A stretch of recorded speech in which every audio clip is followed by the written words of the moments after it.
kind of reception that's accorded the announcement of my appointment as Acting Controller General of Customs. It does impose a very high responsibility on me, and I hope, working with you, I will be able to fulfill the high expectations of that office. I came around first to express gratitude to Mr. President for finding me worthy of being appointed the Acting Controller General of Customs, and also to felicitate with him for his recent appointment as the chairman of ECOWAS. For us in the Nigeria Customs Service, ECOWAS represents a very bold attempt to forge regional integration, cooperation in border security, in monetary affairs, and it is so good to note that my assumption of office coincides with that period when Nigeria, attention will be focused on Nigeria holding the flag of regional. I didn't do any induction before I started.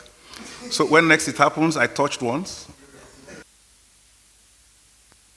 We will be prioritizing some of these issues for the benefits of the Nigerian economy. Thank you so much. Thank you very much, CG. At this point, we'll just take one or two questions. For some reason, you might not know, but CG was the lead.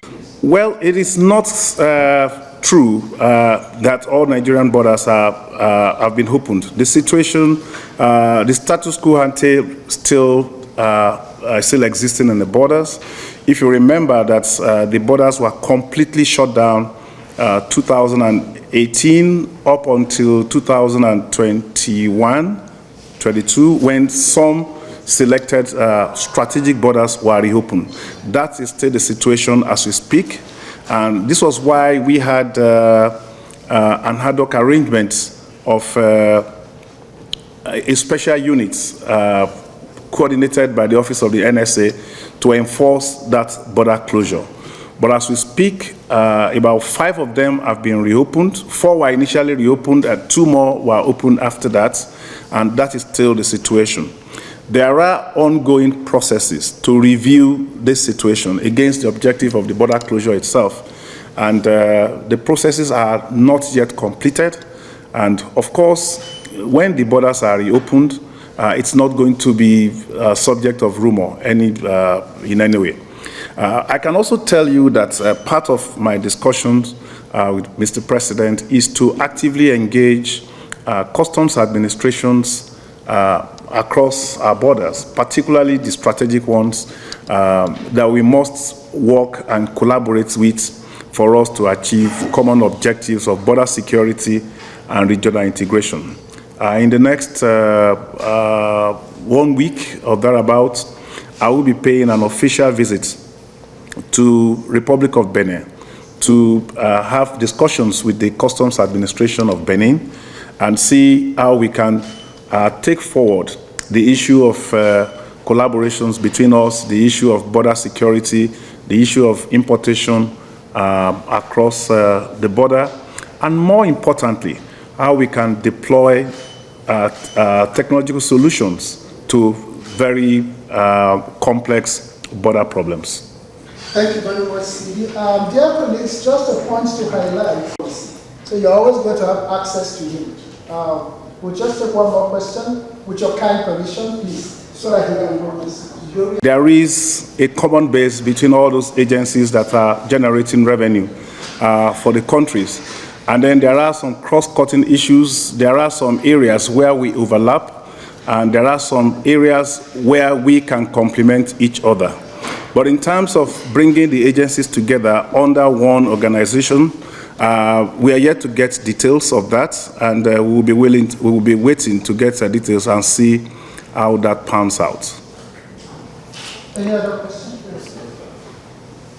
CG, any specific instruction or directives from the President regarding your assignment and the activities of the Nigerian Customs Service?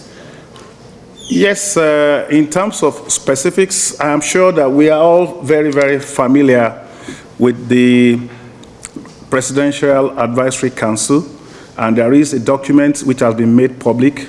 Our discussions centers around aligning the vision of customs, the activities of customs in the short, medium, and long terms, with those noble objectives set out in the PAC documents. So we're talking about making our ports user-friendly. We're talking about decongesting the ports. We talked about 48-hour clearance of goods around the ports, export-led, inward-looking economic development strategies. So these are some of the issues that we discussed, and I pledged commitment of the customs to bring out reforms and to collaborate with other agencies of government to achieve some of those objectives stated in the PAC document. With your kind permission, You can take. Sorry, okay, my name is Gloria Wisike. No, So you responded recently to saying that there's still cases of petrol smuggling and that you want to try to curb sabotage of this. And I'm wondering how deep is the problem right now, and what do you intend to do now that you've taken over the reins? Thank you. Well, sometimes it is. We just want to assume that because of the subsidy, the problem will evaporate one day. So the sense I was trying to create was that it might take some time before the issue of smuggling of fuel across the border we completely dissipate. So in some border areas, we had reports of seizures of fuel, and that is what we had. So it was the assumption generally that because of the fuel is now sold at 500 naira per liter, it will be a disincentive for smuggling. But contrary to that, we have seen that they are still smuggling it across the borders. The rates at which this is being smuggled has reduced considerably. And it is our hope that by the time we mix some of these other policies that government is working on, it will completely eliminate the problems of smuggling of fuel across our borders. Yeah, you can. That's one. I think that you will just permit us and we will just operate on the farm.